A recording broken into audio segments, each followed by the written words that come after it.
muchachos. Bueno, hoy vamos a tener este encuentro virtual, dadas las indicaciones y las directrices, pues, por parte de la universidad, esperando que prontamente, pues, podamos también tener estos invitados de manera presencial en el instituto. Eh, Como ustedes van a comenzar en su periodo de formación y en el desarrollo del curso con todo lo que es la socialización y análisis crítico de artículos científicos relacionados con la prevención de las lesiones, ya también pasaron como por todo el recorrido de lo que es prevalencia, incidencia de lesiones, mecanismos de lesión. Entonces, esta información que vamos a recibir hoy se convierte en información que complementa, reúne, integra, armoniza todo lo que alrededor de las lesiones deportivas debemos conocer. No solo desde lo conceptual, lo estructural, lo científico, sino también el diferente manejo y los roles y los profesionales y todo el abordaje multidisciplinario que una lesión, lo que conlleva a una lesión, ¿cierto? Entonces yo me he permitido invitar a dos colegas, el otro colega se nos une ahorita más tardecito. Me he permitido invitar a dos colegas que vienen trabajando muchísimos años. Yo creo que Miguel ya no va para 20 años. Usted está Yo muy sí joven. creo, sí. Bueno, pongamos más de 15, 20 años ejerciendo la fisioterapia desde los diferentes ámbitos. Voy a silenciar a Nicole. Nico, cuando vayas a participar, enciendes el micrófono. El resto del tiempo lo dejamos silenciado para que nos escuchemos todos. Entonces, yo le doy la bienvenida a Miguel. Miguel es un colega, Miguel Moreno, ya él se presentará y les contará un poco más de él. Le decía yo que si no es así, no nos vemos porque hemos compartido otros espacios en otros momentos, pero hace muchos años no nos vemos personalmente. Hoy va a ser esa oportunidad y bueno, afortunadamente todo existe este medio de la virtualidad para encontrarnos, para reencontrarnos y a ustedes muchachos pedirles que mm, pregunten bastante, que interactúen con Miguel, más adelante también con el otro oficio que nos va a acompañar y que las inquietudes, discusiones, preguntas, eh, reflexiones que surjan a partir de esta conversación, entonces que las expresen acá, no que lleguemos dentro de 8 días y me digan, profe, cuando Miguel dijo tal cosa, no, no, preguntemos a Miguel. Igual, Miguel, te esperamos. Nosotros nos reunimos siempre los miércoles de Súper. 2 a 6 de la tarde en la universidad. Este es el curso de lesiones de la actividad física y lesiones deportivas para educadores físicos y entrenadores deportivos en formación del Instituto Universitario de Educación Física y Deportes de la Universidad de Antioquia. Entonces, este es un curso electivo para ellos. Ahorita ya en más o menos tres, no, sí, 3, 4 semanas terminamos como esta primera parte del curso. Entonces ellos van a empezar a desarrollar clubes de revista y hoy es el primer día en el que van a empezar a hablar de eso, entonces va a estar muy interesante, ¿cierto? Súper. Bueno, muchachos, si alguno tiene una inquietud, la puede ir escribiendo al chat o en su respectivo momento, pues alzar la mano, encender su micrófono, su cámara y participar. Miguel, bienvenido. La clase es tuya. eh, ya tú te presentas. Muchas gracias. Perfecto. Muchas gracias, Caro. Muchas gracias por la invitación. Pues hace rato he querido hablar, venido a hablar pues de estos temas porque la verdad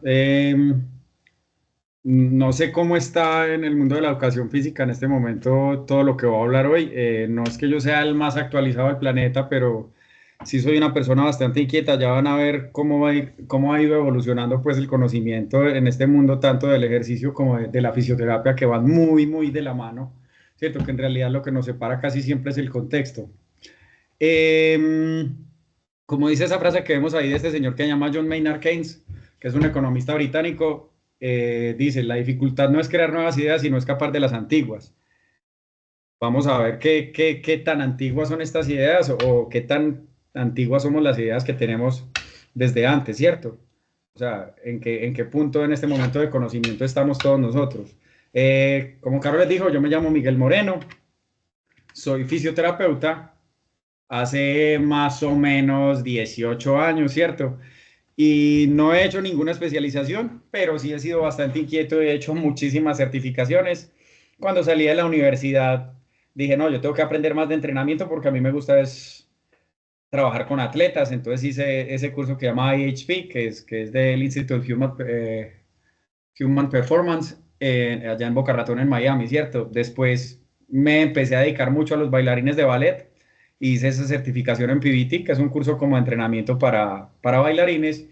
Pero entonces yo seguía tratando la gente y tratando la gente y como a todos nos pasa, vemos en unos resultados y en otros no, en unos resultados y en otros no. Y nosotros los fisioterapeutas que tratamos tanto con lesiones o con dolor específicamente, yo veía que, pero porque una gente sí me mejora como tan fácil y otra no. Entonces dije, no, entonces es la fascia.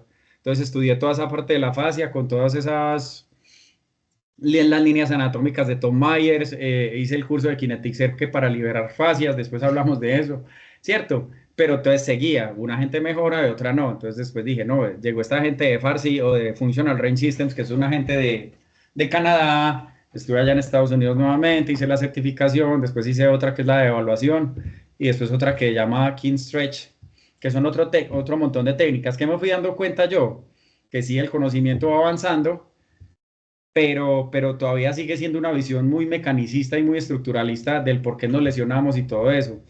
Farsi me amplió el espectro de ejercicios, uno se va casando siempre con ejercicios que le parecen bacanos y todo, pero Farsi lo que hizo fue generarme ese cambio como de paradigmas en el mundo de lo que es el movimiento, de lo que si hay movimientos buenos, si hay movimientos malos, lesivos y todo este tipo de cosas. Yo practico Jiu-Jitsu brasilero hace muchísimos años también, y entonces hay un maestro que llama Álvaro Romano, que desarrolló esta técnica que llama gimnástica natural, y también hice la certificación con ellos.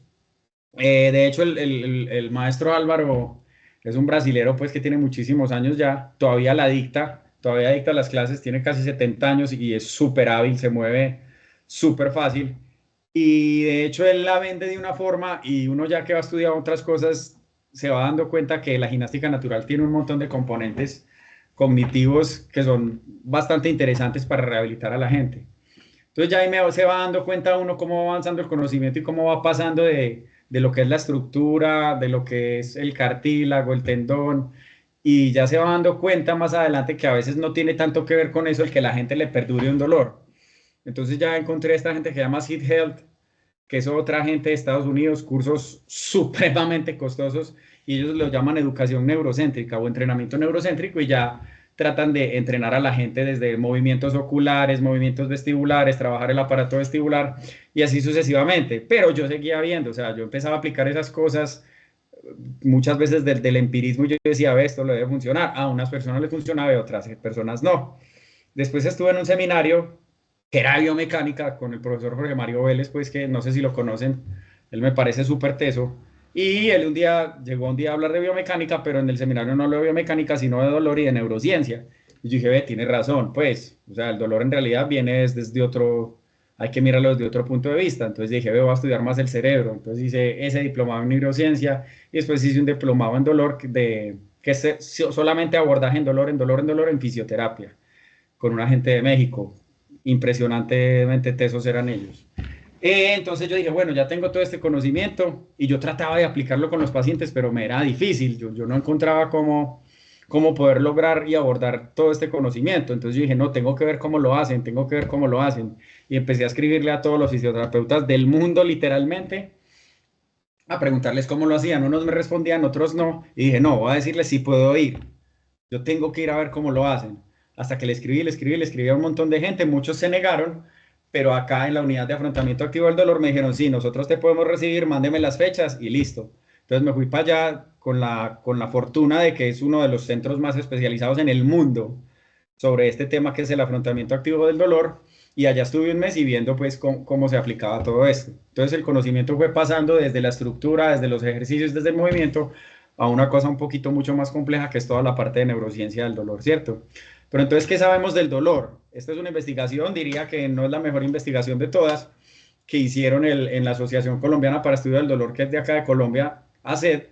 ¿Y qué decía esta investigación? Esto es un artículo en colombiano. La verdad no encontré el paper de ellos, solo vi lo que decía en el colombiano y decía que el 53.6% de la población en Colombia padece dolor crónico. Eso es más de la mitad de Colombia, ¿cierto? Y en realidad va en aumento. Entonces eso quiere decir que algo no estamos haciendo bien. Entonces, ¿será que el dolor se nos convirtió en un problema? ¿Cierto? Pero entonces si es un problema, ¿cómo lo solucionamos? ¿Cierto? Entonces tenemos que pensar muy bien, tenemos que analizarlo para poderle encontrar la solución. Y a todos nos ha pasado alguna vez que vamos al cine y nos vemos una película de terror, ¿cierto? Y ya llegamos a la casa y nos vamos a acostar cuando vemos por allá un bulto de cosas y lo empezamos a ver como un demonio de acuerdo a lo que hayamos visto, ¿cierto? Pero en realidad después prendemos la luz y nos damos cuenta pues que en realidad era un bulto de ropa que simplemente nuestro cerebro nos estaba engañando de acuerdo a lo que habíamos visto previamente. Entonces, cuando comprendemos algo es cuando dejamos de temerle. Entonces, ¿qué vamos a tratar de hacer hoy? Vamos a desmitificar un montón de falsas creencias que hay sobre la fragilidad que tiene nuestro cuerpo. Vamos a tratar de aportar información sobre lo que es la adaptación del cuerpo con evidencia y vamos a tratar de brindar herramientas para afrontar activamente el dolor. Ahora, ¿qué mitos y leyendas sabemos sobre el cuerpo, sobre la fragilidad de nuestro cuerpo? ¿Por qué nos pueden aparecer dolores? ¿Quieren responder o los pongo ahí de una vez?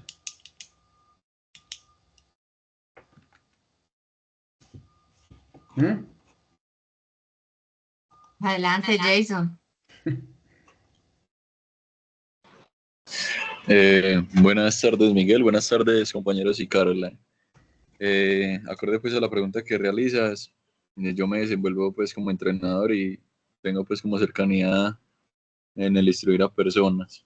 Y me he dado cuenta que muchas veces nos acercamos al dolor o nos duele algo es cuando nos anticipamos precipitadamente a ejercicios nuevos que nunca hemos hecho y queremos aumentar mucho la carga. Entonces es como precipitación a las cargas y por eso es que resultamos con dolores. Exactamente. Entonces, ¿cuáles son los mitos en este momento respecto a eso? Entonces, es que usted tiene una pierna más larga que la otra, entonces por eso le está doliendo. ¿A cuántos nos han dicho en eso? Un montón de veces. Le llega a un paciente, no, es que el doctor me dijo que yo tenía 1 centímetro más largo un pie que el otro. No, es que usted tiene una escoliosis, entonces por eso a usted le duele la espalda. No, es que usted tiene una pisada pronadora, con el pie más para adentro para afuera que para afuera, entonces por eso le duele. No, es que usted hizo un mal movimiento, usted se agachó mal y por eso le está doliendo. O no, esta es la más conocida y con la que más me encuentro yo ahora, que trabajo tanto con personas de la tercera edad, que dicen, no, es que a esa edad es normal que le duela. Pero entonces ahí es donde entra mi pregunta, ¿si será la edad? Y este es un estudio que nos muestra que sí, o sea, que sí, a medida que va pasando el tiempo, si nos hacen una resonancia magnética a todos, van a haber cambios artrósicos, van a haber degeneración de tendones, van a haber degeneración de meniscos y así sucesivamente. Pero no tiene que haber correlación exactamente entre lo que vemos en las imágenes a medida que van pasando los años con el porcentaje de dolor que tengan las personas. Entonces, sí, a medida que va pasando el tiempo, nuestro cuerpo va cambiando. Pero no quiere decir que a medida que vaya pasando el tiempo tengamos que tener cada vez más dolores. Y aquí vemos más investigaciones al respecto. Todo esto son investigaciones de personas que no tienen dolor, no presentaron ningún dolor, ¿cierto? Y les hicieron una resonancia magnética. Entonces les hicieron a 1.211 personas sin dolor una resonancia del cuello. Esto es la diferencia entre hombres y mujeres. Y todos, desde los 20 años hasta los 70 años, tenían abultamientos discales o saliditas más o menos ahí de los discos a nivel cervical. Y eran 1.211 personas que no les dolía el cuello para nada. Igual a 3.110 personas que no les dolía la columna, ¿cierto? Entre los 20 y los 80 años, que sí era perceptible que entre más años tenían, más cambios tenían. O sea, sí habían más degeneraciones discales, más protrusiones, más espondilolistrosis, más facetas degeneradas, más degeneraciones discales, sí las habían. pero ellos no tenían dolor y eran 3.110 personas, ¿cierto? Y asimismo hay investigación por cada articulación. Ahí las vemos en el hombro, en la cadera, en el tobillo, en la rodilla, en la columna.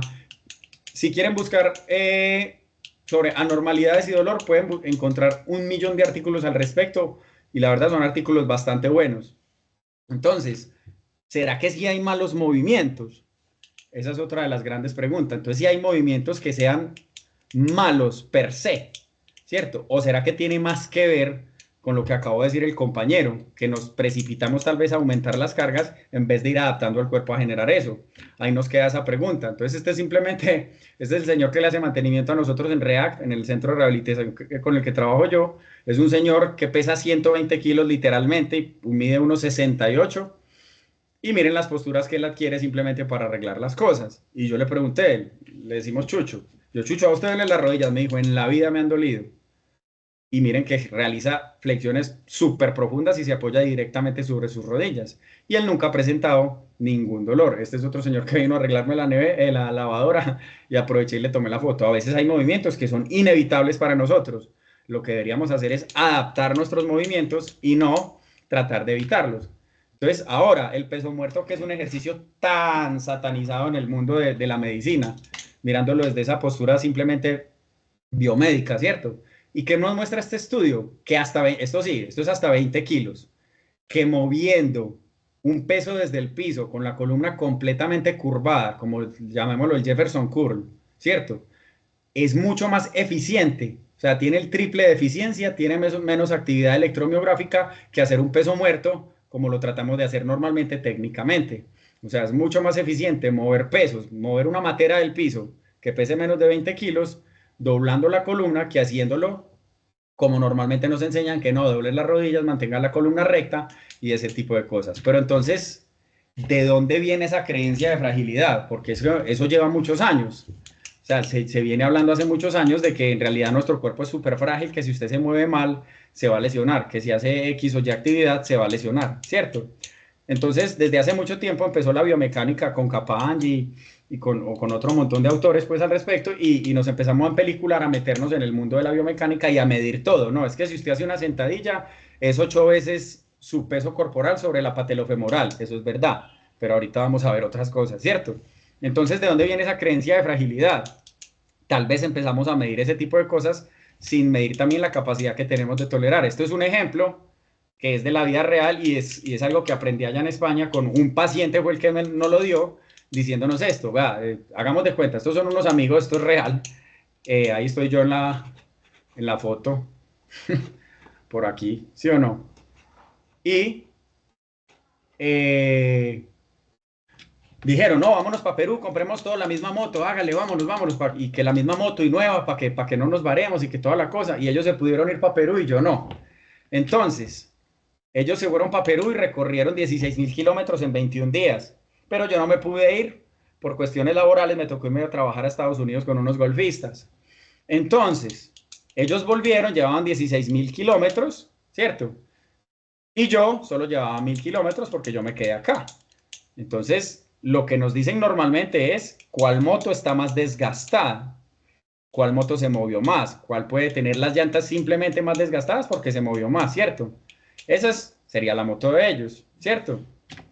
Ahora, vamos a hacer el mismo ejemplo con seres humanos. Entonces, un pelado del modelo 84, que ya no es tan pelado, sedentario, que nunca trotó, que sí mucho hizo los test de Cooper que nos ponían en el colegio, ¿cierto? Entonces ha corrido 40 kilómetros en su vida, en toda su vida, en 40 años ha corrido solo 40 kilómetros.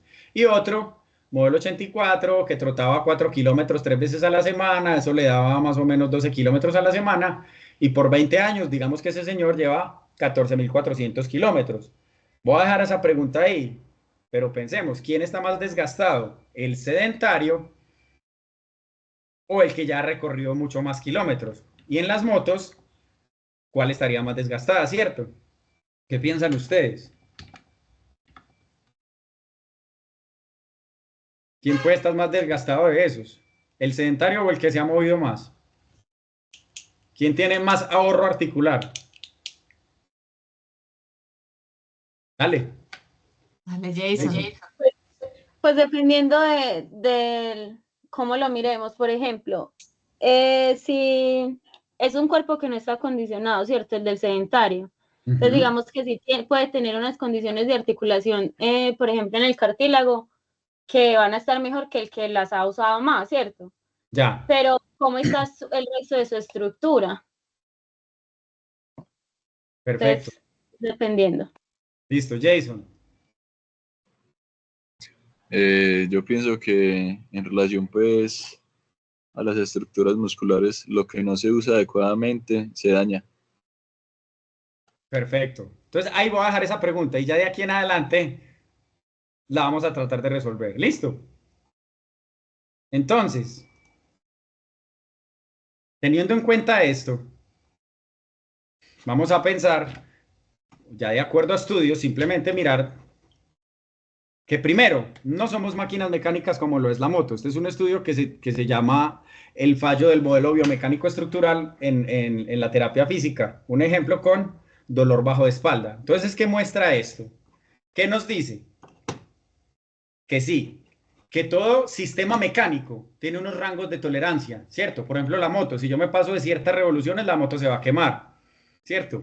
Entonces, o si la llanta se me chuza, ya no tiene la tolerancia para seguir andando. Si la sigo andando, tengo un daño y voy a una falla catastrófica progresiva. Entonces, la moto, si la moto se chuza y yo la sigo andando, daño el ring, si la sigo andando, daño el eje, si la sigo andando, daño el motor, y así sucesivamente. O un ejemplo muy simple, como con el clip que vemos ahí. El clip tiene un rango de tolerancia. Hay un clipcito, usted le pone 3 hojitas y él es capaz de sostenerlas. Pero si usted le pone una resma, el clip lo va a abrir tanto que ya no va a ser capaz de volverse a cerrar. Eso es un sistema mecánico. Pero ¿qué pasa con nuestro cuerpo? Nosotros no somos máquinas mecánicas. Nosotros tenemos una cosa que llama potencial adaptativo de rango. Sí, sí tenemos unos rangos en los que no nos deberíamos sobrepasar, pero en realidad cuando lo sobrepasamos por un poquito, nosotros nos autorreparamos, ¿cierto? Y tenemos un potencial adaptativo de rango. Y ahí es cuando nos remodelamos. Entonces es muy diferente una máquina que si se usó no tiene la capacidad de autorrepararse, sino que hay que llevarla al mecánico o al que sepa de eso para que no la arregle, versus nosotros, que en realidad tenemos la capacidad de autorrepararnos, ¿cierto? Pero entonces, si no somos máquinas, que en realidad esa es la visión que tenemos ahora de nuestro cuerpo, o en ese modelo biomédico en el que estamos actualmente en Colombia, entonces, ¿qué somos? Entonces yo desde chiquito siempre, a mí me daban un carrito a control remoto, jugaba con el 20 minutos, después le pedía un destornillador a mi mamá y lo destapaba, entonces le sacaba el motor. Entonces después de sacarle el motor, destapaba el motor y le sacaba los imanes. Y si hubiera tenido algo más para mirar el imán por dentro, seguro lo hubiera hecho, ¿cierto? Y así el ser humano de por sí ha sido muy curioso. Entonces empezó a usar, Da Vinci le compraba los cadáveres a los sepultureros y los abría, entonces ahí se volvió el anatomista que era. ¿Cierto? Si Da Vinci hubiera tenido lo más probable un microscopio, le hubiera mirado más para adentro, hubiera encontrado lo que es la célula, el átomo y ese tipo de cosas. Y ahí de ahí vamos para atrás, para atrás, para atrás, para atrás. Y lo más que hemos encontrado es esto, que es la cuántica. ¿Cierto? De cuántica no les voy a hablar, no soy experto en eso. Y de hecho, el más experto del mundo en eso dice, si usted cree que sabe de mecánica cuántica, usted no la ha entendido. ¿Cierto? Pero hasta ahí vamos. O sea, ya vamos en partículas subatómicas que simplemente como dice, como les mostré, Richard Feynman, que es el experto en eso, decía, si usted cree que la entiende, usted no la entiende. Y sin embargo, vemos por ahí, en estos días yo estaba trotando en la ciclovía pues de la Avenida del Poblado y ya hay gente pues que hace análisis cuánticos con un computadorcito normal, viendo que eso se necesita un colisionador de hadrones pues para ver el bosón de Higgs y todas esas partículas de las que estamos compuestos. Pero entonces, ¿a qué vamos? ¿Qué somos? En realidad, ¿qué somos? Somos un montón de redes de partículas que colisionan entre sí. Y esas partículas empiezan a formar genes, y esas genes empiezan a formar moléculas, y esas células, y esas moléculas empiezan a formar órganos, ¿cierto? Y esos órganos empiezan a formar sistemas. Y todos esos sistemas empiezan a interactuar, intercomunicar y depender los unos con los otros con una sola objetivo, que es la supervivencia. O sea, nosotros estamos aquí para supervivir y eso se le denomina que somos unos sistemas dinámicos complejos. Depende del autor, van a encontrar sistemas dinámicos complejos o sistemas dinámicos adaptativos. ¿Cierto? Entonces ya si le queremos poner pues una visión más filosófica y de todo, por qué estamos aquí, por qué vivimos y toda la cosa, pero en realidad a nivel biológico lo único que queremos nosotros es sobrevivir. ¿cierto? Entonces, nuestro objetivo es adaptarnos y sobrevivir. ¿Qué es lo que pasa con los sistemas dinámicos o con, en realidad, con el modelo actual de medicina, el modelo biomédico? El modelo biomédico está pegado de una cosa que se llama la falacia mereológica. La falacia mereológica quiere decir que la información sobre las partes aisladas de un sistema por sí solo no siempre revela la verdadera naturaleza del sistema. Entonces a veces llegan y dicen, me duele una rodilla y somos mírele que mírele que mírele la rodilla, ¿cierto? Sin empezar a evaluar un montón de variables. Eso es lo que hay que tener en cuenta a veces con los pacientes, más que todo con los pacientes que se les cronifica el dolor. Listo. Entonces somos un sistema dinámico complejo que desde que nace, ¿cierto? Hasta que muere, está absorbiendo información del entorno. Siempre estamos absorbiendo información, aprendiendo información, aprendiendo. El bebé nace y lo primero que hace es tener ese reflejo de succión, ¿cierto? Por supervivencia, empieza a sentir el calor de la madre, la energía, qué sé yo, y simplemente ya empieza a succionar para tener energía para poder seguir sobreviviendo. De ahí empieza a crecer, empieza a aprender el entorno y ya después ahí se empieza a subespecializar, por decirlo así, porque ya cada quien empieza a desarrollar sus cosas de acuerdo a lo que ha vivido en su vida. Entonces, ¿cómo funcionan estos sistemas dinámicos? Recuerden, se adaptan al entorno, aprenden y se autoorganiza. O sea, nosotros siempre vivimos en ese bucle de percepción, acción, percepción, acción, percepción, acción. ¿Cómo funciona? Me llega información, mi cerebro o el sistema. Ya, lo ideal no es hablar de cerebro, sino de sistema, porque si no dicen que somos cerebrocentristas, bueno, un montón de cosas. Entonces, ¿el sistema qué hace? Recibe, integra, interpreta y decide, recibe, integra, interpreta y decide. Siempre estamos así, recibiendo información, integrando información, interpretando esa información y tomando una decisión de acuerdo a las experiencias previas que tuvimos. Recibo, integro, interpreto y decido. Entonces, ¿cuál es la diferencia? Ahora sí, entre un sistema dinámico complejo y un sistema no complejo. Entonces, la máquina ya sabemos que es una máquina, la máquina no se autorrepara, ¿cierto? Mientras que nosotros, los seres humanos, sí nos autorreparamos. La máquina aborrece la aleatoriedad, o sea, una máquina está hecha para hacer una sola cosa y una sola cosa y ya. Si usted la pone a hacer otra cosa, no funciona, ¿cierto? O no lo hace muy bien, pues no es lo mismo clavar un clavo con un martillo que clavar un clavo con un taladro, ¿cierto? Entonces, cada máquina está hecha para una función específica. Que nosotros le demos otro uso es otra cosa, ¿cierto? La máquina no necesita recuperación, mientras que nosotros necesitamos recuperarnos entre los estresores. Ahora, los estresores fatigan el material, en cambio la ausencia de estresores en nosotros nos puede provocar una atrofia, ¿cierto? Y la máquina se envejece con el uso, en cambio nosotros nos envejecemos con el desuso. Pero entonces, ¿cómo nos adaptamos? Por medio de estos dos mecanismos. Hoy, principalmente, vamos a hablar de la mecanotransducción. Me imagino que ustedes ya lo han escuchado, ¿cierto? Entonces, ¿qué es la mecanotransducción? Así súper rápido. La mecanotransducción es la respuesta, ¿cierto? O sea, es el proceso por el que se generan y se remodelan las estructuras del cuerpo, ¿cierto? ¿Y de qué dependen? Dependen del tipo de estímulo que tenga, la duración y la capacidad de transferencia que tenga a otras células. Ejemplo, los callitos o cómo me crece el músculo. Eso es mecanotransducción. La hipertrofia es un trabajo de la mecanotransducción. Entonces, ¿qué vemos de la mecanotransducción? Como les dije, depende de la transferencia y de la duración del estímulo. Si es un estímulo muy bajo, la mecanotransducción puede ser, digámoslo así, mala, mientras que si es un estímulo muy alto, ya se me puede sobrepasar y me puedo lesionar, ¿cierto? Entonces, un ejemplo muy simple de la mecanotransducción, digámoslo mala, vamos a ver varios ejemplos de eso, son los astronautas cuando viajan al espacio exterior. ¿Cómo llegan ellos? Ellos llegan con osteopenia y con osteoporosis y con una sarcopenia tremenda por el efecto de ingravidez que tienen allá. Entonces, por eso ya de hecho las mismas naves espaciales y las estaciones espaciales tienen estas cámaras para generar fuerza de gravedad y esas plataformas vibratorias para poder generar hueso. Ahora, bueno, y este otro señor, véanlo ahí, no está bajo efecto de ingravidez, pero Amar Barati simplemente dijo, voy a levantar mi brazo en contra de la guerra. Hasta que no se acabe la guerra no lo voy a bajar. Y pues ya vemos cómo está el mundo en este momento. Ese señor no ha bajado el brazo, entonces ¿qué pasó? Su cuerpo simplemente dijo, no, yo no necesito mandarle energía a un brazo que no me mueve. Me da el favor, osifique todo eso, ponga esos ligamentos así para que él no tenga que gastar más energía y el resto del cuerpo se siga moviendo normalmente. Entonces, más ejemplos de lo mismo. Entonces, personas que se pasaron 5 semanas en cama, 12 semanas, 17 semanas, empezaron a perder densidad mineral ósea. A las 5 semanas de la columna vertebral, a las 12 semanas de la columna y el trocánter mayor, y a las 17 semanas de muchas partes más del cuerpo. 10 días de reposo dieron de 5.8 a 7% en la sección de transversal del músculo, ¿cierto? O sea, cada vez se empieza a atrofiar más el cuerpo si no lo utilizamos. 90 días de reposo dieron hasta un 10% de disminución de la longitud del fascículo y así sucesivamente. Ahora, también lo otro. Entonces, el agua, que a veces nosotros decimos, no, sí, súper bacana la hidroterapia, que sí lo es, ¿cierto? Pero también hay que tener en cuenta que el agua presenta el mismo efecto de baja gravedad o de ingravidez sobre nuestro cuerpo. Entonces, estos son estudios en los que muestran nadadores de alta competencia que realizan más bien poco fortalecimiento versus la densidad mineral ósea de una persona sedentaria. Y resultaba que los nadadores tenían menos, de hecho, menos densidad mineral ósea en la tibia que los sedentarios. ¿Por qué? Por ese efecto de baja gravedad. Entonces no quiere decir que el agua sea mala. El agua nos puede traer muchísimos beneficios, ¿cierto?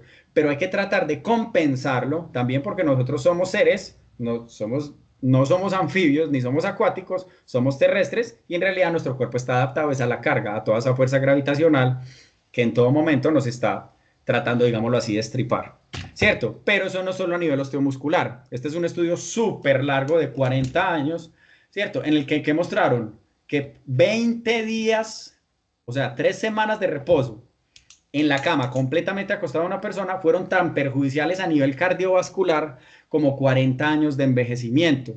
Entonces, el estudio se realizó en 1966, les tomaron el VO2 y otro montón de parámetros.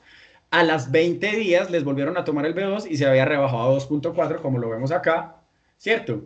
Y después, a los 40 años se los volvieron a tomar y estaba en, nuevamente, 2.4. ¿Qué quiere decir eso? Que sí, 20 días de reposo me puede reducir tanto el nivel cardiovascular como si yo fuera 40 años más viejo. Entonces, en realidad, también tenemos satanizado el impacto, que porque el impacto me puede dañar las rodillas, que porque el impacto me puede generar desgaste, que porque el impacto de esto, y en realidad el impacto, como vimos, por mecanotransducción, es el que nutre el cartílago, es el que nutre el tendón, ¿cierto? O las tracciones. Entonces, a los viejitos, en realidad, ya en los países avanzados, lo que están haciendo es terapias simplemente para enseñarles a caer y ponerles muchos ejercicios, obviamente seguros y eficaces, para que puedan hacer trabajos de pliometría para producir hueso y mejorar esa velocidad de reacción. Entonces, ¿qué vemos ahí? Unos pies súper deformes. ¿O serán unos pies adaptados? ¿Sí o no? Pues resulta que estos son los pies de los guaraníes que viven en el Ecuador y ellos simplemente andan descalzos todo el tiempo por raíces y desarrollaron unos pies que de hecho se sostienen solo con los pies de los árboles para poder usar sus cerbatanas y poder cazar. ¿Duelen? Es improbable que esos pies duelan, no voy a decir que no, ¿cierto? Hablan raíces más duras que les causen dolor.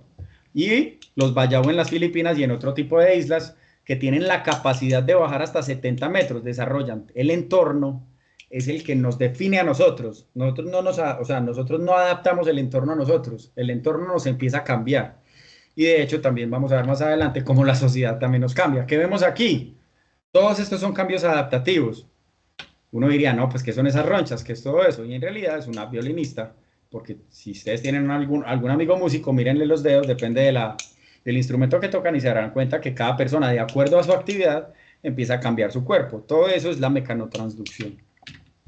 Pero entonces, ya volviéndonos a la pregunta de ahorita, vamos a ver este artículo que es una revisión sistemática y metaanálisis, que es bastante bueno, en el que cogen a 3 grupos. Un grupo de muchísimo volumen de trote, hablaban hasta de más de 100 kilómetros de trote a la semana, un grupo de sedentarios y un grupo recreacional que trotaba 50 o hasta 60 kilómetros a la semana, ¿cierto? ¿Y qué mostró? Estaban buscando la prevalencia de artrosis en las rodillas y en las caderas. Y en realidad, ¿qué mostró? Que sí, los que más trotaban, los que trotaban demasiado, o sea, más de 100 kilómetros a la semana, sí tenían más artrosis. Pero lo sorprendente es que el que le seguía en artrosis, eran los sedentarios, los que no hacían nada. Como mostré ahorita en esta imagen, ¿Qué quiere decir eso? Que si no lo usas, como dice acá, if you don't use it, you lose it. ¿Ya? Si no lo usas, lo pierdes. Ese estudio es súper bueno y habla de los beneficios en realidad que tiene el impacto sobre el cartílago. Entonces ya vamos más o menos respondiendo a la pregunta de quién tal vez estaba más sano a nivel articular, el sedentario o el que se movía así, como vemos el tercer grupo, a nivel recreacional. ¿Sí o no? Entonces, ya vemos que el trotar posee ventajas para promover la nutrición que penetra en el cartílago, eso se llama por un mecanismo de inhibición, y no afecta el volumen ni el grosor del mismo. Ahora, no, pero es que en la sentadilla sí. No, es que la sentadilla es súper mala. ¿Cierto? Sí, la sentadilla sí genera muchas fuerzas, ahí se ve. Entonces, genera a 60 grados, se le generan muchas fuerzas de cizallamiento, entre 15 y 30 grados son los picos de fuerzas del ligamento cruzado anterior y entre más vamos bajando las fuerzas van aumentando, ¿cierto? De hecho, hace poquito un ortopedista subió una cosa pues hablando pestes de la sentadilla, entonces decía, sí, es que cuando usted hace una sentadilla en la articulación patelofemoral, está cargando 8 veces su peso. Entonces, ¿qué piensa uno? Uy, 8 veces mi peso. No, pues ¿cómo vamos a poner a hacer sentadilla, cierto? Pero te está diciendo cuánto está cargando, no cuánto puede soportar. Y en realidad la patelofemoral puede soportar hasta 1.2 toneladas. Y estos son estudios en cadáveres. O sea que un cartílago vivo un cartílago vivo puede soportar hasta muchísimo más. Igual, por ejemplo, en la femorotibial, puede soportar hasta 2.4 toneladas. Como les digo, son estudios en cadáveres. Un tejido vivo va a soportar muchísimo más. Esto es lo mismo, estudios de los discos intervertebrales, con el impacto, los que más trotaban, a diferencia de los del que vimos ahorita de trote, en realidad los que trotaban más de 50 kilómetros a la semana, tenían los discos muchísimo más saludables y muchísimo más nutridos. Ah, bueno, pero eso es el impacto, o sea, eso es la carga vertical, pero no, la columna sí no se puede doblar. Este es un estudio también con atletas de remo, ¿cierto? De canotaje, en los que no hay atleta que doble más esa columna que ellos y más veces, y en realidad cuando están en pretemporada tienen los discos más saludables, y cuando vuelven a la postemporada el disco vuelve a su posición normal o a su estado habitual. Entonces, este es un estudio, otra vez mostrando lo mismo, un estudio de seguimiento de 14 años a 385 personas, y que decía que los que más actividad hacían tenían los discos más saludables y los que menos actividad hacían tenían los discos más achatados. Pero entonces, bueno, entonces aquí es donde entra la pregunta, pues si nada está mal, entonces yo ¿por qué me lesiono? ¿Cierto? Entonces, ¿qué se dice? Que las lesiones ocurren a menudo cuando tu actividad aumenta más rápido de la capacidad de tolerancia de tus tejidos. O la mayoría de las lesiones ocurren por hacer mucho demasiado rápido después de hacer nada durante mucho tiempo. O sea, si no lo usas, lo pierdes.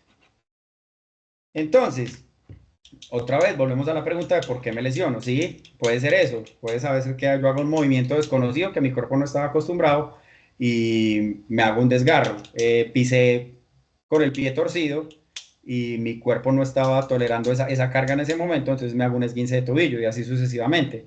Entonces este señor, que es el de Farsi, el creador de esa técnica, desarrolló esta ecuación súper simple que decía, ¿cuándo me lesiono? Esto es muy reduccionista, sí. ¿Cuándo me lesiono? Cuando la carga excede la capacidad. ¿Pero qué es una carga? La carga, esto lo conocen muchísimo mejor ustedes que yo, la fuerza que se ejerce sobre un material o el conjunto de exigencias biológicas y psicológicas producidas por la actividad. Y la capacidad es lo que puede soportar un material o la persona. Entonces, cuando hablamos de carga, ¿de qué hablamos? De cuando aumentamos el peso, cuando aumentamos la velocidad, cuando aumentamos las repeticiones, el tiempo, cuando estamos descansando menos entre series, cuando estamos cambiando de técnica, cuando estamos haciendo movimientos completamente desconocidos para nuestro cuerpo, ahí estamos aumentando la carga. Entonces, un ejemplo de esto, una persona está acostumbrada a trotar 50 kilómetros a la semana y siempre usaba los mismos zapaticos y le dio por cambiar de zapatos. Ahí cambió el dúctil, una cosa con la que trabaja, su pie no está acostumbrado y vuelve y trota los mismos 50. Lo más probable es que le aparezcan dolores, que le aparezca un callo en otro lado. ¿Por qué? Porque aumentó la carga de tejidos, de lugares que tal vez no estaba usando simplemente el cambio de la pisada. ¿Cuándo pasa también? En los ciclistas cuando les hacen el fitting. Ellos, digamos que como dicen los ciclistas, es un pájaro pues que pisa así con los pies para afuera y pedalea con las rodillas súper abiertas y ya después en película dice, no, yo quiero que me hagan un fitting, y a él no le olía nada. Y le hacen un fitting y arranca a montar en esa bicicleta los mismos kilómetros de antes porque ya está mejor mecánicamente adecuado, digámoslo así, y le empieza a doler todo. Completamente normal porque simplemente estás adaptando sus tejidos a los nuevos movimientos, por decirlo así, de lo que le estaba haciendo. Y esto es solo la carga física, pero hay otro tipo de carga, no sé si la han escuchado, que es la carga alostática. Es como responde nuestro cuerpo al estrés. Pues la carga alostática puede definirse, o sea, nuestro cuerpo siempre responde de estas tres formas cuando tiene un estrés. Luchar, huir o congelarse. ¿Cierto? Entonces, la carga alostática nos habla de esto. Entonces, si yo tengo mala calidad del sueño, tengo mala alimentación, acabé de salir de una enfermedad, ¿cierto? Si no estoy descansando lo suficiente y de todas maneras tengo que salir a hacer ejercicio, si tengo un estrés sostenido en el tiempo, un montón de problemas en la casa, terminé con la novia, mi papá está enfermo, y ese montón de cosas hace que cada vez mi cuerpo esté más en ese estado de alerta. Y en ese estado de alerta, entonces mi cuerpo, ¿qué va a priorizar? Prioriza mi visión, ¿cierto? Digamos que estamos aquí en este momento y aparece un león detrás de ustedes. Ahí mismo su cuerpo se pone en ese estado de alerta. ¿Qué hace? Pone los ojos en visión de túnel, se aumenta el ritmo cardíaco, se aumenta la frecuencia cardíaca, la tensión arterial, la glucosa en sangre, la respiración. Entonces todos estamos en ese estado, en ese momento, priorizando la supervivencia. ¿Y qué se disminuye? Se nos disminuye la digestión, el sistema reproductivo, los tejidos se demoran muchísimo más en repararse. En los niños el crecimiento también para. Las infecciones, el cuerpo que va a pensar en una infección en ese momento que solo está pensando en sobrevivir, ¿cierto? El apetito, el sueño, se nos reduce absolutamente todo. Las personas con mucho estrés tienen una carga alostática supremamente alta. Al tener esa carga alostática tan alta, nuestro cuerpo entonces empieza a dejar a un lado las lesiones que ya tenía. Esto es como, digámoslo así, obvio. O sea, si yo les digo a ustedes, ¿quién se cura más rápido? Una persona que se dobló el tobillo y está durmiendo 8 horas, 9 horas, descansando, está súper bien en todo, o una persona que se dobló el tobillo y está durmiendo solo 3 horas. O sea, eso ni siquiera hay que ser un literato para pensar que lo más probable es que la persona que no está durmiendo bien se le demore más en curar esa herida. Entonces, ¿qué quiere decir esto? ¿Por qué no lesionamos? Ni tanto que queme el santo, ni tan poquito que no lo alumbre, ¿cierto? Lo ideal es trabajar moderadamente, saber manejar la carga en el caso de los deportistas. Pero entonces, ¿de qué depende que mis tejidos se recuperen? Ya sabemos que tenemos diferentes tipos de tejidos. Del aporte sanguíneo, el número de células y la inervación. ¿Cuánta sangre pasa por ahí? ¿Qué tan rico es ese tejido en células? ¿Y qué tan inervado está? O sea, ¿qué tanto puede sentir o su capacidad de moverse? Ahora, ya me lesioné. Entonces mi cuerpo pasa por estas fases. Me lesiono, sangro, me inflamo, llegan un montón de células a reparar ese tejido y después se remodela. Entonces aquí, ¿por qué está señalada la inflamación?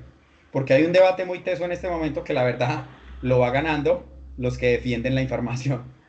¿Qué dice esto? Que pues sí, la inflamación es el puente para que todo sane. Y normalmente me doblo el tobillo, vaya tómese un ibuprofeno, vaya tómese un naproxeno, vaya tómese un etoricox, sí, todos los COX 1, COX 2, ¿cierto? Tómese cualquiera de esas cosas para que le baje esa inflamación, para que se cure más rápido. Pero en realidad, si yo le hago eso, ¿qué estoy haciendo? Estoy tumbando la inflamación para que lleguen las células que en realidad reparan el tejido para que eso se remodele. Entonces, no, lo ideal es que la historia natural, ya vamos a hablar de eso, de la historia natural de la enfermedad, trabaje por sí misma, eso sí, manejando el otro tipo de variables que les hablé, el sueño, la alimentación, la calidad de vida y ese tipo de cosas, para que una persona se cure muchísimo más rápido. El hielito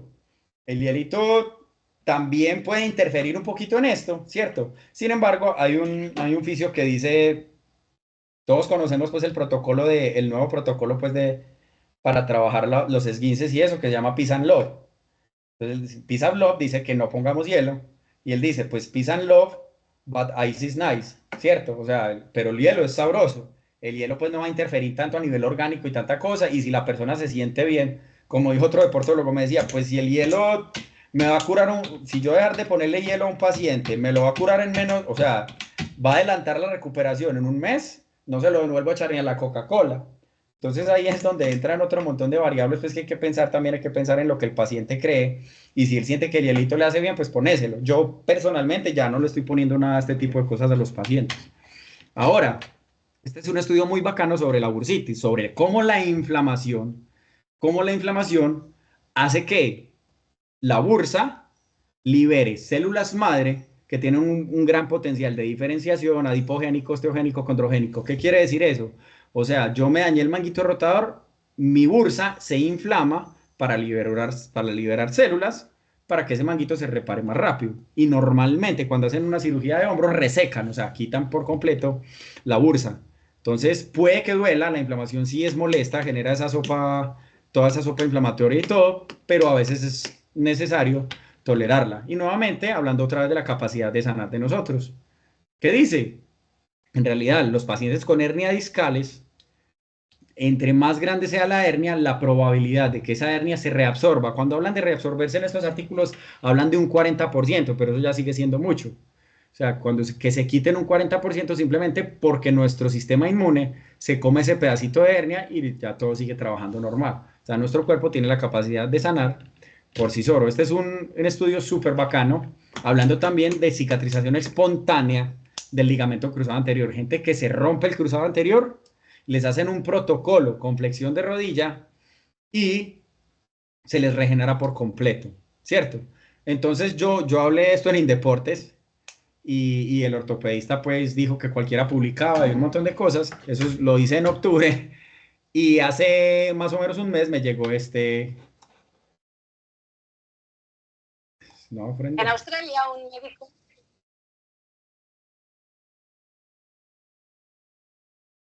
Profe, se escucha un poquitico. No se escucha. ¿No se escucha? No. Ah, qué rabia. Vuelve a darle compartir y le dices que compartir el audio también.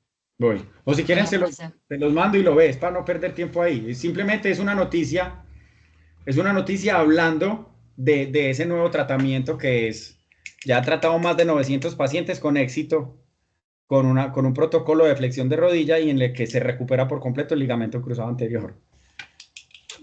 Entonces, si quieres yo te lo mando ahorita y se los mandas a ellos, listo.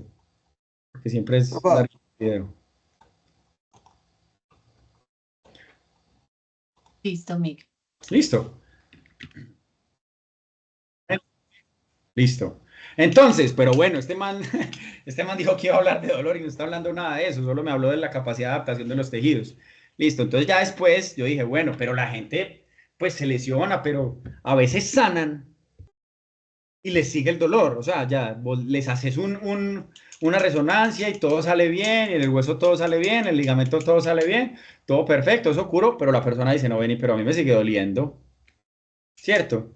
Entonces ahí es donde entra este tema. Todo lo que acabé de hacer es lo que hago con los pacientes. Trato de desfragilizarlos, les empiezo a explicar cómo es la mecanotransducción, cómo una rodilla no se daña con una sentadilla profunda, cómo una columna no se daña flexionándola de X forma. Entonces todo eso es la Pain Neuroscience Education, es educar al paciente para desfragilizarlo, para enseñarle que en realidad su cuerpo tiene la capacidad de mejorar y de sanarse por sí solo. Entonces, ¿qué usa la Pain Neuroscience Education? Un montón de analogías y metáforas, material visual, sesiones educativas, y se basa en este enfoque que es biopsicosocial. ¿Se basa en qué? En explicarle al paciente que no siempre dolor es igual a daño. No todo lo que nos está doliendo tiene que ver siempre con los tejidos. Y aquí vamos a ver unos ejemplos súper bacanos de esto. No sé si lo han escuchado, que es el antónimo del efecto placebo, que se llama el efecto nocebo. Entonces, estos son unos estudios de cómo el nocebo nos puede afectar un montón. Y siempre, siempre, siempre, la verdad, estamos usando un montón de nocebos con nuestros pacientes, con nuestros usuarios. No haga así. Enderece la cabeza, haga esto, haga lo otro. Todo eso son nocebos. Este es un estudio muy viejo, porque cuando eso no habían comités de ética y pusieron a unos niños a sufrir, les pusieron hiedra venenosa a niños que eran alérgicos a la hiedra venenosa y a otros les dieron una hierba igualita sin ser hiedra venenosa y les decían, bueno, esto es hiedra venenosa, se le voy a untar en el brazo, usted es alérgico, ¿cierto? Pero no era real la hiedra. Y al 100% de esos niños, al 100% de esos niños que les dijeron que no era hiedra venenosa, pero ellos eran alérgicos, les dio alergia, siendo la hierba falsa. Mientras que a los que les dijeron, esto es hiedra venenosa, a los que les dijeron, esto no es hiedra venenosa, y la hiedra sí era real, solo a 2 les generó alergia. Y asimismo hay otro montón de estudios con gente con asma, les daban vapor de agua y les decían que ese vapor de agua tenía alergenos, ¿cierto? ¿Y qué mostró? Que el 48% desarrollaron síntomas asmáticos y al 30% les dio síntomas de asma, y era agua, ¿cierto? Pero el 22% no presentó síntomas. Sin embargo, fue mayor la cantidad de personas que presentó síntomas asmáticos con solo decirles, vea, esto le va a generar asma. Y ya este es un estudio en lo que hablo, que he estado hablando yo de esto biopsicosocial, en la cómo el entorno también nos puede afectar. Cogen un montón de gente, este sí es mucho más actual, de 2019, cogen un montón de gente y le dicen, vamos a subir al Nevado del Ruiz, ¿cierto? Y cogen 3 grupos y los suben. Entonces, al primer grupo no le dicen nada, no, vamos a pasar súper bacano, eso allá súper bonito, venga, subamos y toda la cosa. Al segundo grupo les dicen, uno sube allá y eso a uno le da dolor de cabeza, eso le da soroche, ¿cierto? Y al tercer grupo, además, bueno, era subir allá y quedarse amaneciendo. Y al tercer grupo, además de que les dijeron que le iba a dar soroche, iban rodeados con gente o con actores que les decían que sufrían de dolor de cabeza y siempre iban hablando del tema. ¿Cierto? ¿Y qué mostró el estudio? Que el grupo 1 no presentó nada, como se esperaba, que le dijeron que iban a pasar súper rico pasaron. El segundo grupo presentó dolor y aumento de las prostaglandinas y el cortisol, y el tercer grupo, por el triple casi, se les aumentó el dolor, y por todo ese factor social y por ese factor psicológico de la gente, todos hablando siempre sobre el tema del dolor. Y lo mismo con un trabajo que hicieron con la sentadilla con unas personas con condromalacia. Les dijeron, la sentadilla no duele, la sentadilla antes te va a hacer terapia, ¿cierto? A otros no les dijeron nada, y a otros les dijeron, no, la sentadilla es súper mala, eso te va a desgastar el cartílago, son 8 veces tu peso, y un montón de cosas. ¿Y qué mostró el estudio? Sí, definitivamente, a los que les dijeron que la sentadilla era mala, les dolió más la rodilla, ¿cierto? Entonces, tanto el nocebo como el placebo nos empiezan a disparar cosas a nivel neurológico. Entonces, ¿el placebo qué hace? Libera mi sistema opioide, los endocannabinoides, la dopamina, la oxitocina, la vasopresina, ¿cierto? Mientras que el nocebo libera colecistoquinina, ¿cierto? Y desactiva todo el sistema de endocannabinoides y dopamina, ¿cierto? Y libera ciclooxigenasa y prostaglandinas. Entonces son pues ya, ¿cierto? Entonces hay que tener muy en cuenta cómo le hablamos a los pacientes. Porque si les empezamos a meter solo miedos, lo más probable es que ese paciente cada vez se vuelva más susceptible a presentar dolor. Entonces, lo ideal en la Pain Neuroscience Education, principalmente en pacientes que tienen un componente ahí como depresivo y toda la cosa, lo ideal es empezarlos a educar. Y lo primero que hay que enseñarles es en realidad la historia natural de la enfermedad. ¿Qué es la historia natural de la enfermedad? ¿Cuánto le toma a una lesión sanar por sí misma, ¿cierto? Sin ningún tratamiento. Hay un fisioterapeuta español que ahorita está en un boom tremendo, que se llama Álvaro Pinteño, que maneja mucho esto. Y una de las frases que él dice, lo más difícil para un fisioterapeuta es no hacer nada y explicar por qué, ¿cierto? Porque en realidad el cuerpo va a sanar solo. Nosotros les empezamos a generar un montón de estrategias y a mejorar la capacidad del cuerpo para adaptarse a los nuevos retos, pero en realidad nosotros no es que tengamos que hacer mucho para que eso sane más rápido, la biología es la biología, ¿cierto? Entonces, la historia natural varía en cada persona, como vimos, de acuerdo a esa carga alostática o a esos hábitos de vida que pueda tener. Entonces, se les enseña la historia natural y les dice, ve, la media, ¿qué es la media? Donde estamos la mayoría de nosotros. La media de esta enfermedad que vos tenés o de esta lesión que te acabo de pasar es esta, más o menos. Habrán personas que se salen más rápido y se salen de la media. Y habrán personas que se les tome muchísimo más y tal vez se les cronifique ese dolor. Entonces, la historia natural le va a dar muchísima más tranquilidad al paciente y así se va a evitar tratamientos innecesarios. Entonces, aquí vamos a ver la historia natural de varias patologías.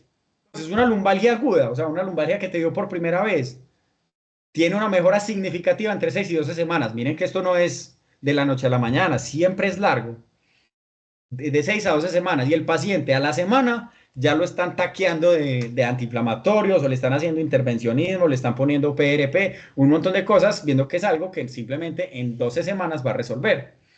¿Qué es lo que tenemos que hacer nosotros, los fisios, los entrenadores? Darle estrategias, decirle, no, no puedes quedarte quieto, tienes que seguir moviendo. Y así te está doliendo la espalda, pero vos puedes hacer brazo, te está doliendo esto, pero vos puedes hacer esto otro. Tenemos que seguir moviendo el cuerpo para que eso se recupere muchísimo más rápido y estemos muchísimo más fuertes cuando volvamos. Y así sucesivamente. Entonces una ciática se puede demorar hasta un año en resolver solo. Un desgarro hasta 6 meses si es grado 3. Y eso pues sí no requiere cirugía.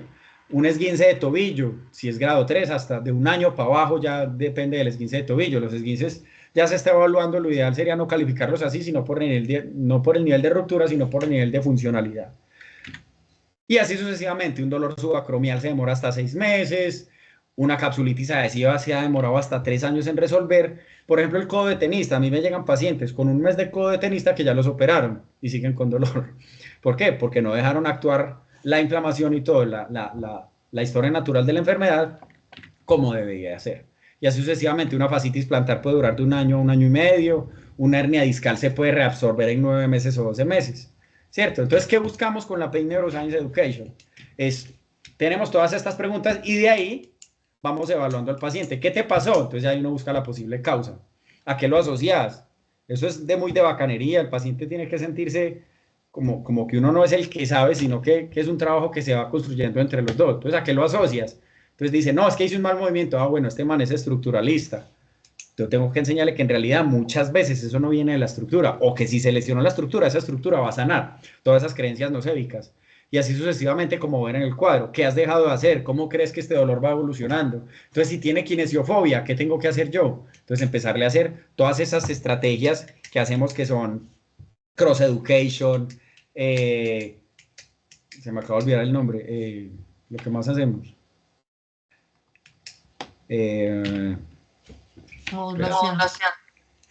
Sí, eso, modular el dolor por medio de estas estrategias de exposición gradual. Le voy diciendo, listo, vamos a exponernos a este movimiento que te da susto, pero gradualmente. De hecho, con cross education, con realidad virtual, con foco atencional, poniéndolo a hacer otras cosas mientras hace ese movimiento y ni cuenta se da. Entonces ya después uno le muestra un video, mira, estabas haciendo ese mismo movimiento. Y dicen, uy, qué raro, ¿por qué no me dolió? Obvio, estabas pensando en otra cosa. Entonces a veces generar ese mecanismo de armadura que llaman, que le dicen, apriete el abdomen. No, haga una sentadilla, pero apriete el abdomen.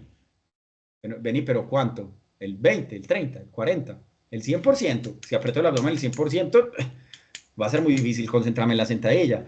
Entonces, todo ese tipo de nocebos que les empezamos a dar, si usted no aprieta el abdomen, se va a dañar la espalda.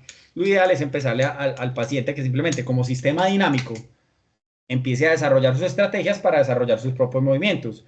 Sistemas dinámicos complejos es otro tema que podemos dar una charla entera al respecto, porque la verdad me ha apasionado bastante, es bien bacano porque me cambió mucho este tipo de abordaje con los pacientes. Entonces, el dolor como experiencia, a veces un dolor, lo vamos a representar con estas muñequitas rusas, empieza como una lesión súper pequeñita, esto lo hemos visto todos, y si alguno ha tenido una lesión que se le complicó, me va a decir si se ve representado ahí o no. Entonces, empieza como una lesión pequeñita. Entonces, no conozco la historia natural y empiezo a decir, no, ¿y esto cuánto me va a durar? ¿Y esto cómo se controla? Entonces ya empiezo y voy donde un médico, me empieza a meter de lo que sea. Listo, no, tómese esto. No, venga, pongámosle esta inyección. Venga, hagámosle esto otro. Y empiezan a sobrediagnosticar. No, este médico no me gustó. Entonces voy de otro médico. No, es que usted no tenía eso. ¿Cierto? Entonces este médico me dijo otra cosa y me empiezan a sobretratar y a empezarme a llenar de cosas. Entonces, ¿qué hago? Yo no, pues ya no vuelvo a trotar, si trotar es lo que me está lastimando, y me encantaba trotar. Entonces empiezan a evitar las cosas que más queríamos y que más necesitábamos, o trabajar, pues mi trabajo es cargando cosas y cargar cosas me está generando dolor, entonces yo ya dejo de trabajar. Y empiezan a aislarse, empiezan a tener una depresión relacionada al dolor y una ansiedad que se les dispara, ¿cierto? ¿Por qué? Porque ya estamos dejando de hacer un montón de cosas que nos gustaban simplemente por ese dolor. Entonces, ¿esto en qué se convierte? Entonces, ahora el problema es mucho más grande que solo el dolor. Entonces, ¿qué dicen toda esta gente, todos estos magos del dolor? Dicen, tendrás dolor cuando tu cerebro concluya que hay más evidencia creíble de peligro en tu cuerpo que evidencia creíble de seguridad. Entonces, ellos han desarrollado bastantes cositas como para que la gente evalúe ese tipo de cosas. Esto es más con dolor crónico, no con dolor agudo. Entonces, uno les enseña esto que le dicen el protectómetro, y en el lado izquierdo están los DIMS, que es Danger in Me, o sea, peligros en mí, y a la derecha está el SIMS, que es Safety in Me. Entonces dicen, las personas en la vida o que me hacen daño o que me hacen feliz. Entonces usted las pone a la izquierda, las que le hacen daño, las que le hacen feliz. El vecino que no me aguanto. Las creencias, ¿qué creencias tengo? No, el dolor es para siempre. No, en realidad un hueso sana en 6 meses. Y así sucesivamente. Cuando hay más creencias o papelitos al lado izquierdo, es muy probable que esa persona desarrolle un dolor crónico o que esa persona esté presentando un dolor. Entonces, ¿qué es lo que tiene que hacer? Uno mirar todo ese tipo de cosas y tratar de abordarlo desde ahí. Entonces, ¿cómo lo abordo? Primero tengo que comprender, o sea, trato de comprender qué es lo que está pasando. Después, al entender, ya reconceptualizo, no, eso sí te está pasando, pero tu cuerpo va a sanar. A veces es una mala interpretación del organismo, cuando es un dolor crónico, pues un dolor centralizado, que no es nociceptivo, ¿cierto? Entonces ya le digo, no, vamos a empezar a movernos. Cuando ya el paciente empieza a moverse, entonces la fuerza empieza a mejorar, entonces empiezan a sentir con más control, los tejidos empiezan a volver más resistentes y el paciente empieza a perder ese miedo al movimiento. Sigo aumentando la fuerza y la resistencia, el paciente aumenta la confianza, vuelve a sus actividades normales, se disminuye el dolor, pero ese camino es muy largo, eso no es de la noche a la mañana. Y lo teso de esto es que pueden haber recaídas, es normal que un paciente iba súper bien y un día dice, uy, ¿qué pasó? Pero entonces ya, yo tengo una analogía que les digo las bolitas adaptativas, y les digo, entre más bolitas de adaptación tengas, más fácil te vas a recuperar, lo que estábamos hablando de los hábitos. Entonces, si tú no duermes bien, comes mal, estás peleando con todo el mundo y un montón de cosas, lo más probable es que ese dolor vuelva a aparecer o recaigas muchísimo más rápido. Entonces, como conclusiones, uno, no somos máquinas, ¿cierto? Que nos estamos desgastando a toda hora, que entre más viejos, más desgastados y nos va a doler todo. Tenemos la capacidad de adaptarnos a la edad que sea. Nuestro cuerpo siempre está aprendiendo. Hay neurogénesis y hay neuroplasticidad que siempre estamos aprendiendo y nuestro cuerpo está cambiando. No hay malas posturas, no existen malos movimientos. Ya vimos, lo que nos daña en realidad es sobrepasarnos cuando la carga excede la capacidad. Todo sana, ¿cierto? Unas cosas más rápido que otras. Y la inflamación es un gran aliado en las etapas iniciales, cuando ya es una inflamación crónica, ¿cierto? Sí hay que ponerle muchísimo más cuidado. Saber cómo funciona, o sea, entender la historia natural siempre nos va a generar muchísima tranquilidad ya en el paciente. Y esto es súper importante, utilizar súper bien la comunicación, porque el paciente, depende de lo que lo comuniquemos, dicen que lo que le dices entiende el 50% no, entiende el 80% y el 50% lo malinterpreta. Creo que es algo así. Entonces uno le dice una cosa a un paciente y él llega a la casa diciendo algo completamente diferente. Y muévete como puedas, pero muévete. Y eso es todo.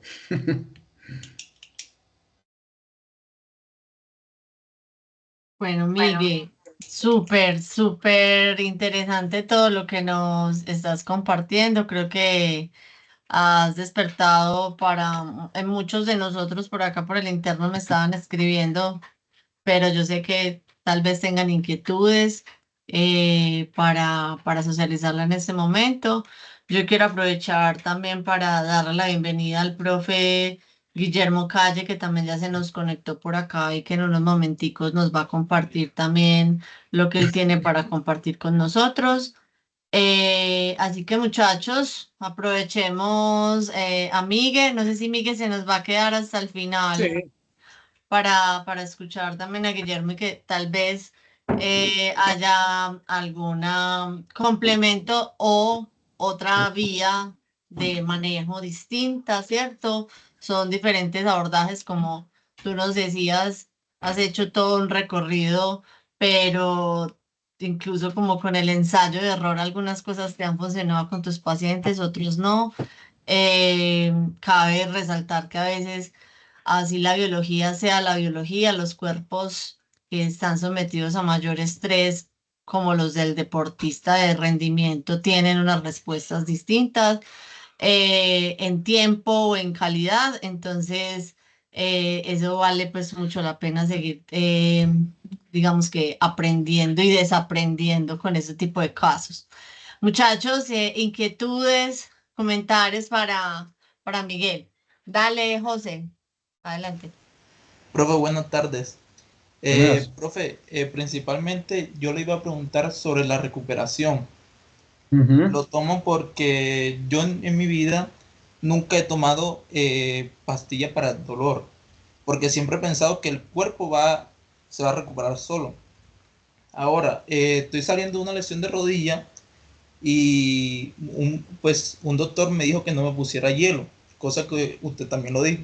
Pero otro me dijo, no, ponte hielo y ponte paños húmedos calientes. Entonces, Ujú. uno como si de pronto cuando vayamos a hacer fisioterapia o enfocándose con personas, uno como le dice a la persona, no te ponga esto y el por qué. Ahí entra esa parte de explicarle a la persona, mira, estas son las fases por las que pasa tu cuerpo cuando se va a recuperar. Entonces le muestras, este es un puentecito, por eso te digo, la primera Science Education busca mucho con representaciones gráficas y cosas para que la gente diga, ah, ya. Entonces estas son las 5 fases por las que pasa. Me lesiono, me sale el sangrado, después me inflamo, después prolifero y después eso se regenera, ¿cierto? Entonces hay que explicarle que en realidad yo, ¿cómo se lo doy a los pacientes? Les digo, ven, la inflamación es como la barriga de la mamá llena de líquido amniótico. El líquido amniótico es la inflamación. Si no hay líquido amniótico, las células no van a llegar para que se crezca. Entonces trata de no hacerlo. Es difícil porque es que estamos educados a tomar antiinflamatorios, pero por todo. O sea, vos te da un dolor de cabeza y tomas un antiinflamatorio como si tuvieras la cabeza inflamada, ¿cierto? Y en realidad no es necesario. Pero sí hay que explicarle muy bien al paciente el por qué. Ahora, todo eso es un proceso de educación por el que va pasando el paciente, pero vos decirle de la noche a la mañana algo que le han dicho toda la vida, como les mostré en la primera diapositiva, lo difícil no es tener ideas nuevas, sino salir de las antiguas. Eso es lo más difícil. Hay que tratar de llevar eso con mucha mañita y tan siquiera que no se tome el antiinflamatorio, pero si el paciente se siente bien con el hielo, no hay problema. Si él ya está todo acostumbrado a toda la vida a ponerse hielo, eso puede generar un placebo que en realidad le va a mejorar muchísimo más que lo otro. Yo personalmente, yo ya ni hielo tengo pues en el consultorio, pero de todas maneras es bueno explicarle al paciente, ve, nosotros ya no usamos esto porque pues, esto es lo que nos ha mostrado la ciencia hasta ahora, ¿cierto? La ciencia igual siempre está cambiando. Puede que dentro de un año digan, no, el hielo sí sigue siendo una maravilla para recuperar lesiones muchísimo más rápido. ¿Ya? Listo, profe. Gracias, Miguel. Me hiciste acordar cuando salieron también los estudios que nos empezaron a mostrar las desventajas del uso de las superficies inestables, que entonces todos guardamos o botamos los cojines inestables o los convertimos más bien en almohadas. Ujú. Entonces, algo así está pasando con el hielo. Bueno, muchachos, ¿alguien más tiene alguna inquietud?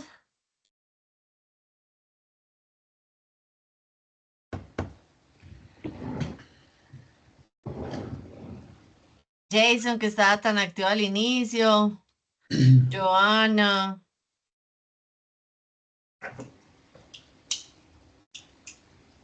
Joana, no es porque tenga muchas lesiones, pero no sé si tiene alguna inquietud. Oiga, a mí, profe, me sale como una pequeña inquietud en cuanto a la experiencia de Miguel. Ujú. En la parte de, digamos, de lo que estaban hablando sobre las investigaciones del impacto en las personas mayores, ¿cierto? Que las preparaban para caer, para que, digamos, estos tejidos se regeneraran un poco más y tuvieran, digamos, mayor capacidad durante el tiempo. Ujú. Eso en la práctica, ¿cierto? Relacionado con las impresiones de las personas, eso, digamos, ¿usted cómo lo llevaría? Digamos, si una persona le llega y usted le comenta, ¿usted cómo se lo haría llegar? Pues Pues así, porque, así, así como se digamos, lo mostré. Yo en este, mira, de hecho, pues yo en este momento en el centro de rehabilitación mía ya no tengo tanto alto nivel, sino que nos estamos enfocando más en el adulto mayor. Y me llegan señores, espere, voy a buscar, te muestro. Me llegan señores con, así, no, es que yo ya tengo una artrosis de rodilla, es que es que yo ya no puedo, es que conoces el mejor ortopedista de rodilla para que me ponga la prótesis de una vez. Yo les digo, pero vení, ¿cómo así? pues ¿por qué quieres ponerte una prótesis ya?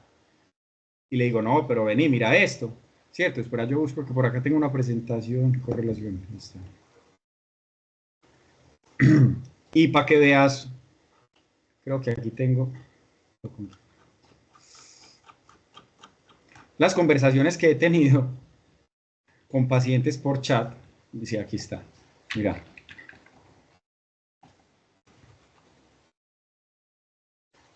Pero me falta compartir. Espera. Mira. Esta se llama correlación, no es causalidad. Entonces, solo para que veas. Mira, esta paciente me dice, tengo susto que estando aquí eso me vaya a comenzar a doler, la ansiedad diciéndome eso. Ya la gente, pues esta pelada es una muy juiciosa que entendió muy bien el concepto.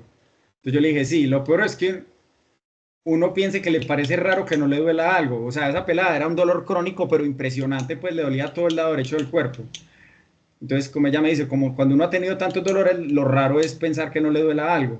Entonces es como si los que venías haciendo los quitó, aquí quizás regresen porque no vas a poder entrenar igual. Eso pasa por la cabeza de uno. Entonces yo le dije, tenés que moverte sin miedo. Pues puede que aparezcan molestias, o sea, yo no sé, la verdad puede que sí, como puede que no, ¿cierto? Pero si aparecen ya sabes cómo afrontarlas y no nos vamos a quedar quietas. Listo, entonces ya me dije, me encanta, creo que ese miedo a todo, que eso pasa también en otros planos. Este es un podcast pues en el que me invitaron y esta pelada pues diciendo que lo de catastrofizar, que es algo que nosotros hacemos muchísimo, es decirle, dentro de X tiempo si sigues así te vas a ir de prótesis, ¿cierto? Y esta es otra señora con una condromalas, pero una señora muy, muy, muy, muy grande. Me dice, te iba a contar que en estos días para tomar una foto debía ponerme en cuclillas, que a ella le habían prohibido por completo la sentadilla. Esa posición hace unos meses no podía hacer. Lo chistoso fue que lo hice inconscientemente y como a los 5 minutos de estar así me di cuenta. Me dio mucha alegría, pues pensé que nunca le haría de nuevo, ¿cierto? Me ha ayudado mucho tu guía y creo que la gimnástica, ¿cierto? Y este es un señor, que él es el que más me interesaba mostrarle, me dice, Miguel, está llegando la hora de operación a mi rodilla. Le pregunto, ¿usted me puede recomendar un ortopedista para prótesis de rodilla? Y yo le dije, vení, pero yo te veo muy funcional, ¿tenés exámenes? Pues, y él hace clases virtuales conmigo, un entrenamiento que les pongo, ¿cierto? Y le digo, pero yo los veo muy bien a los dos. Le hice toda una sesión de Play Neuroscience Education, le expliqué, le mostré radiografías de cómo se ve una rodilla, que para mí sí debería ser como una prótesis, pues apta para prótesis. Y al tiempo me escribió, te cuento que hicimos caminata violeta en un sitio llamado el Nido del Cóndor, en Villamara, cerca de Manizales, bajada de 1.5 kilómetros de subida y extrema. Nos fue súper cero fastidio de la rodilla y llegamos súper bien. Y esta es una señora que también vio una resonancia y ahí mismo empezó. Ya, eso le llamamos, además del catastrofismo, les da kinesiofobia y les empieza a generar un montón de miedos, ¿cierto? Entonces le hablé y me dijo, súper, me parece genial, Miguel, es como si me hubieras liberado, me siento súper, con una sola sesión de haber hablado de eso. Se quitó el brace y siguió caminando común y corriente. Entonces este es un estudio bacano que dice que en realidad la fisioterapia se trata más de aconsejar y orientar y tranquilizar al paciente con dolor y menos de tratamientos para reducir o eliminar el dolor. Entonces, me llega un paciente, como te digo, yo le decía, pero mostrame tu radiografía. Y después le mostré una radiografía de, pues, 3 radiografías en las que muestran artrosis grado 1, grado 3 y grado 4 de rodilla. La grado 4 es eso literalmente fusionado, pues ahí sí no hay nada que hacer. Duele, puede que no duela, pero ya esa rodilla no es funcional, esa rodilla no va a doblar ni extender porque está artrodesada, ¿cierto? Contame. Ahí ya entiendo pues que los resultados son exactamente como tú los dices, sino que todas las conversaciones las muestra la gente como que muy predispuesta, ¿cierto? O sea, además que todo de tomarlos y darles una tranquilidad en la forma de uno expresarles para que ellos se bajen de ese sesgo como tal. Exactamente, principalmente en el dolor lo que tenés que hacer es validar al paciente, decirle, yo sé que te duele, sí, eso es súper molesto, o sea, yo te creo que te duele, nadie tiene derecho a decirte eso no duele, porque el que lo está sintiendo sos vos, ningún dolor es inventado, ninguno. El único que lo siente es la persona. Y eso me costó a mí mucho entenderlo. Demasiado. Porque uno le hacía una maniobra, por ejemplo, para una epicondilitis lateral a una persona y les dolía el epicóndilo medial. Y uno, pues, este man me está diciendo mentiras y esto es para el epicóndilo lateral. ¿Sí me entendés? Entonces, en realidad, si el paciente dice que le duele, pues usted dice, pues, si le está doliendo, pues será eso ya. Tengo que encontrar estrategias para enseñarle cómo puedo llegar a mejorar eso y cómo todas estas estrategias de exposición gradual, irle mostrando que ese movimiento no es tan perjudicial para que el paciente mejore y se empieza a sentir mucho más seguro. Uy, Miguel, muchísimas gracias. De verdad que eso le sirve a uno porque de todas maneras llegan personas Miedoso. y miedosas que de pronto lo ven a uno muy joven y desconfía. Entonces, a uno también de cierta manera le da un grado de ansiedad y uno a veces lo que también transmite es como, bueno, vamos a darle toda la energía al movimiento, a la actividad, pero si en algún momento sientes algo paras, ¿cierto? Y entonces el hecho de animarlo, pero también tener en cuenta de que hay que respetarle esa parte de autonomía y de decirle sí, se tiene su dolor, yo lo comprendo, no sé cómo se siente, pero lo vamos a guiar, es re bacana, Eso te es acoge, te re acompaña. importante. Eso te cambia todo, te lo aseguro. Miguel, muchas gracias. Muchas gracias, Sebastián. Muchas gracias, Miguel, por el espacio. Ya yo, pues en el grupo les voy a compartir a ellos tus datos. Si alguien tiene alguna lesión, este curso es de lesiones y muchos tienen alguna lesión o conocen a alguien o que quieran abordar o que tú lo abordes o que quieran profundizar en el tema, les dejaré tus datos. Listo. Perfecto, Miguel dale. tiene su propio centro de rehabilitación en la Avenida El Poblado. No, nos pasamos por Eh, Vizcaya. ¿Ya se pasaron otra vez? Vizcaya, sí. Después te Ay, cuento eso. Dios. Ah, bueno. Ya debería decir, listo, entonces en Vizcaya, para que lo busquen y les paso pues como todos los datos de Miguel. Listo. Miguel, súper interesante, muchísimas gracias. Creo que les dejas un mensaje, no solo con el contenido, sino en la forma tan amena en que lo presentaste. Entonces nos dejas pues como muchas puertas abiertas para lo que viene de aquí en adelante para todos nosotros como profesionales y a los muchachos en especial, pues que están en su formación y que si están en este curso es porque algo de lo relacionado con las lesiones los mueve y bueno, aquí tienen otro enfoque que va a ser en algún momento para muchos un camino a seguir también. Súper. Le va a dar paso al profe Guillermo. Profe, me confirma si ya está por acá. Yo lo vi ahorita. Sí, acá está. Es otro colega, Guillermo Andrés Calle Jaramillo, eh, que le agradezco porque sé el esfuerzo que está haciendo el día de hoy para estar acá. Entonces, pues un abrazo, Guillermo, y bienvenido. ¿Me confirmas tu audio, por favor? Carla, ¿me escuchas ahí? Sí, Pues tienes no sé la cómo, cámara. no, eso es lo que no me da. Vamos a mirar. Me dice ninguno, desbloquear cámara, ¿o qué será esa? Puede ser. No, espérate.